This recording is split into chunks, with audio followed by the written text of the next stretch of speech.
तर का म्हणता पोट्टेपा तुमच्या भाऊ किती स्मार्ट दिसत आहे. All the best. चला मग आता मेट्रोमध्ये जाऊन साला मेट्रोमध्ये आली. पण साला मेट्रो काही सुटायचं नाव काही घेत नव्हतं.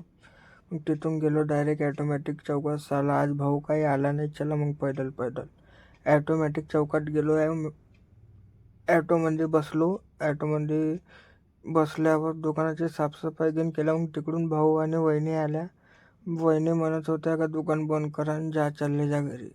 आणि हे कावे सांगा, हा भाऊ म्हणे भलतं काय म्हणे, याला म्हणते बुधीचा बाल. हा भाऊ म्हणे भलतंच काय वे म्हणे. मग आज दुकानाच्या अब्दे राहते तर लवकर दुकान बंद केलं. तिथून मग घरी गेलो.